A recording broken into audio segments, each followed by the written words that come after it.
India alliance ने कल 14 पत्रकारों की सूची तैयार की और उसको जारी किया कि हम ऐसे पत्रकारों, ऐसे एंकर के कार्यक्रम में अपने प्रतिनिधि नहीं भेजेंगे। मतलब कि उनकी पार्टी के नेता लोग उनके कार्यक्रम में नहीं जाएंगे और वो जो कार्यक्रम करेंगे उसका बहिष्कार करेंगे। सवाल ये होता है कि क्या सिर्फ 14 एंकर के कार्यक्रम का बहिष्कार कर आप मीडिया से अपने बारे में पक्ष की खबरें देखने की उम्मीद कर रहे हैं? तो इस पर एक नया बहस शुरू हो गया है। जैसे ही ये लिस्ट बाहर आई, पत्रकारों के संगठनों ने, पत्रकारों ने और देश की सबसे बड़ी पार्टी जो सत्तारूढ़ है बीजेपी, उन्होंने तुरंत उन 14 पत्रकारों के फेवर में अपना समर्थन जारी किया। और समर्थन जारी नहीं किया बल्कि इंडिया अलायंस ने जो 14 पत्रकारों की लिस्ट जारी की, उन पत्रकारों का जो संगठन है जहां वे काम करते हैं, मतलब आज तक हो, रिपब्लिक हो, चाहे नेटवर्क 18 हो, इन चैनलों ने भी कार्यक्रम बनाना शुरू कर दिया कि इंडिया अलायंस के नेता लोग कैसे पत्रकारों को दमन करने का प्रयास कर रहे हैं। मतलब कि जो आप उम्मीद कर रहे थे, मतलब ये कि आप सोचे थे कि ऐसे पत्रकारों का हम लिस्ट जारी कर देंगे, उनके कार्यक्रम में नहीं जाएंगे, उससे क्या होगा कि कम से कम देश को मालूम चलेगा। लेकिन देश को मालूम ही नहीं चला। देश को क्या मालूम चला कि इंडिया अलायंस की टीम जो है, उनके नेता लोग जो हैं, वो पत्रकारों का शोषण कर रहे हैं, पत्रकारों के खिलाफ है। पूछेंगे कैसे? तो अब सोचिए, जिन एंकरों का नाम है, जिन पत्रकारों का नाम है उस लिस्ट में, वो चैनल में काम करते हैं, मतलब उनका अपना चैनल नहीं है। और आपको ये भी बता दें, क्योंकि हम लोगों ने भी टीवी में काम किया है और अखबारों में काम किया है, तो चैनल का एंकर हो, चाहे रिपोर्टर हो, चाहे कोई व्यक्ति, वो एडिटोरियल पॉलिसी तय नहीं करता है। Anchors are only the face of channel. मतलब ये हुआ कि अगर आपको उनके कार्यक्रम से विरोध है तो किसी व्यक्ति का विरोध क्यों? आपको यह भी पता होना चाहिए कि चैनल में जो कार्यक्रम बनते हैं, उसके जो थंबनेल बनते हैं, जो जिस पर प्रोग्राम का नामकरण होता है, ऊपर बोल्ड अक्षरों में लिखा जाता है, उसके लिए भी एक अलग टीम होती है। तो एंकर तय नहीं करते हैं। जब एंकर तय ही नहीं करते हैं तो एंकर दोषी कैसे हो जाए? हर चैनल का एक सिस्टम होता है। वहाँ रिपोर्टर्स होते हैं, रिपोर्टर्स के हेड होते हैं, जिसको इनपुट हेड कहा जाता है, जो खबरों का संकलन जहाँ से आता है, फिर आउटपुट में जाता है, फिर आउटपुट और इनपुट मिलकर तय करता है। फिर उसके बाद चैनल हेड होता है, चैनल हेड के ऊपर सीईओ होता है, फिर सीईओ के ऊपर मालिक होता है, मालिक का एक दिशा निर्देश होता है जिसको कि चैनल फॉलो करता है, और सीईओ अपने माथत, मतलब अपने जो संपादक लोग रखते हैं, उनको बताया जाता है कि हमारी पॉलिसी ऐसी रहेगी, हम जनहित के मुद्दों को उठाएंगे या सरकार के पक्ष को उठाएंगे या बैलेंस खबर चलाएंगे। एक पॉलिसी का निर्धारण होता है और एंकर्स का उसमें कोई योगदान नहीं होता। पत्रकारों का कोई योगदान नहीं होते, वो रिंग मास्टर नहीं होते। इंडिया अलायंस ने सूची तो जारी कर दी। ऐसा लगा कि उन्होंने मीडिया से पंगा ले लिया। अब बताइए, जिन पत्रकारों को आपने लिस्ट में नाम डाला, वो पत्रकार खुद उसी चैनल पर बैठ करके आपकी बुराई कर रहे हैं और आपके इस कदम को लोकतंत्र के खिलाफ बता रहे हैं। जाहिर सी बात है, बताएंगे। और आपको ये भी पता होना चाहिए कि ऐसे एंकर्स का फैन फॉलोअर्स ज़्यादा होते हैं। उनके ट्विटर हैंडल्स को देखिए। आपने जो बात कही, पूरा देश समझा कि नहीं समझा, लेकिन उन्होंने जिस तरह से समझाया, पूरा देश समझ गया। रिपब्लिक पर कल अर्णव गोस्वामी बोल रहे थे कि इंडिया के पास फारूक अब्दुल्ला है, मुफ्ती मोहम्मद सईदा हैं, हमारे पास देश है। मतलब वो साफ बोल रहे हैं कि आपके पास देशद्रोही लोग हैं। अब समझिए, रेखा खींची हुई है, इसको समझने की जरूरत है। एंकर्स का या पत्रकारों का बहिष्कार करके इंडिया टीम को कुछ नहीं मिलने वाला है, इतना तो तय है।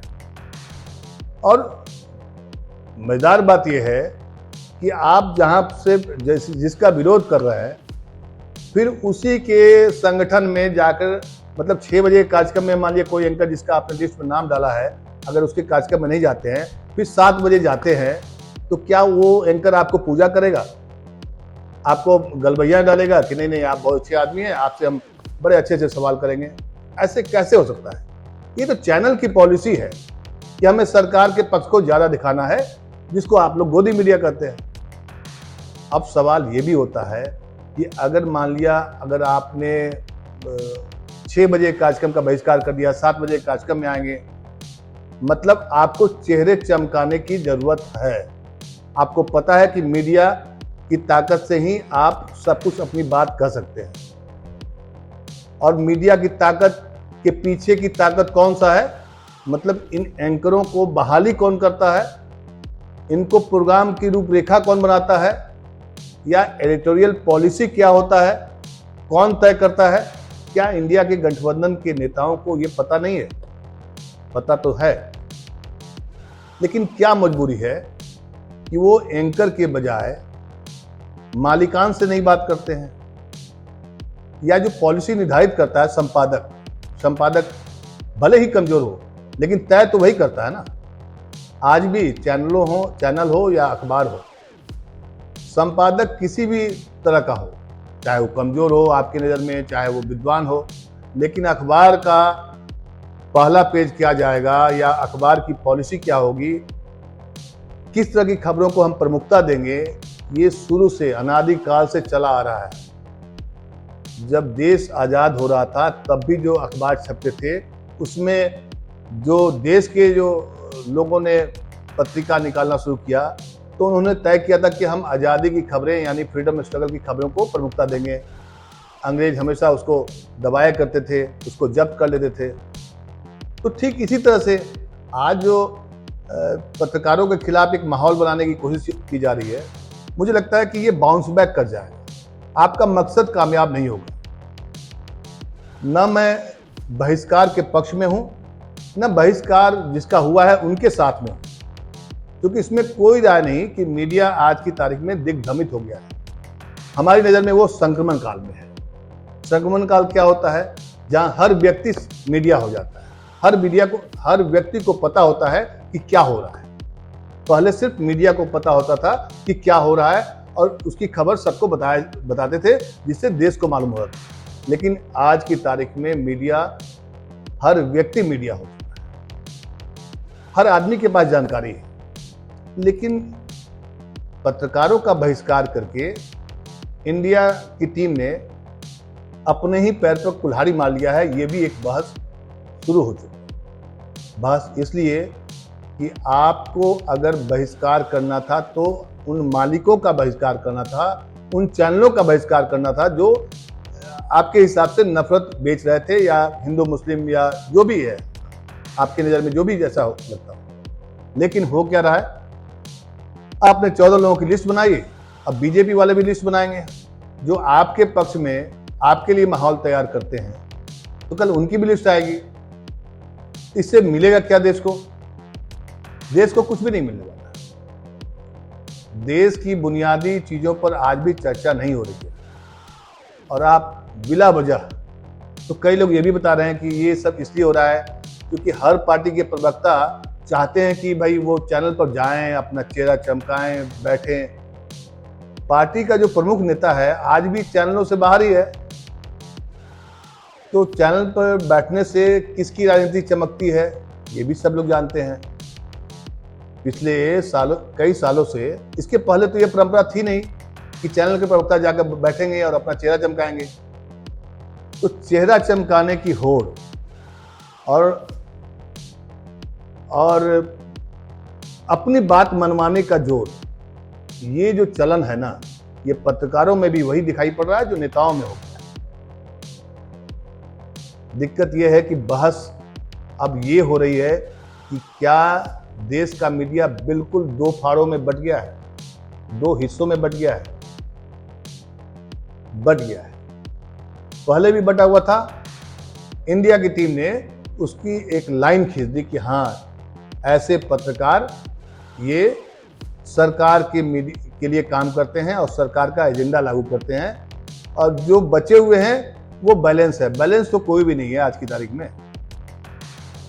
और सबसे मजेदार बात क्या है कि जैसे आपको एक कहानी बताते हैं, आप एक जंगल में जाते हैं और जंगल में बहुत सारे खूंखार जानवर रहते हैं। तो क्या किसी एक जानवर, खूंखार जानवर को अगर आप पकड़ लेते हैं या उससे भाग जाते हैं या निकल लेते हैं तो क्या आपकी जान बच जाएगी? नहीं ना बचेगी।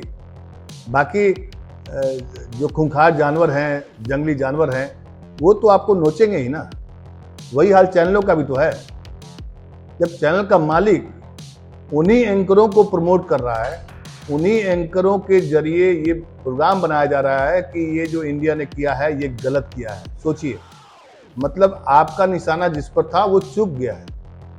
आप माने या ना माने, अगर आपको चाहिए, अगर आपको लगता है कि नहीं ऐसे एंकर्स देश के लिए खतरा है या आपकी पार्टी के लिए खतरा है, तो आप चुनाव के सभा में बोलिए ना, जैसे राहुल गांधी बोलते हैं, सरेआम बोलते हैं। लेकिन प्रवक्ता चाहते हैं कि नहीं, हम पत्रकारों से दोस्ती भी बनाए रखें, उन पर प्रेशर भी दें और अपनी बात भी रखवा दें। मीडिया का कैरेक्टर क्या हो गया है ये बताने की जरूरत बिल्कुल नहीं। देश जानता है कि मीडिया क्या चल रहा है, मीडिया में क्या हो रहा है। जम्मू कश्मीर में 3 जवान शहीद हो गए, सिर्फ 2 जो आतंकवादी हैं उनको पकड़ने के लिए पूरी सेना लगी हुई है। और जिस दिन मुठभेड़ होता है, पहले दिन मुठभेड़ में उसमें कर्नल, मेजर, डीएसपी की मौत हो जाती है और उसी शाम भारत के प्रधानमंत्री अपने पार्टी दफ्तर में जश्न करवा रहे हैं, जश्न में शामिल हो रहे हैं। मीडिया इस पर नहीं सवाल करता।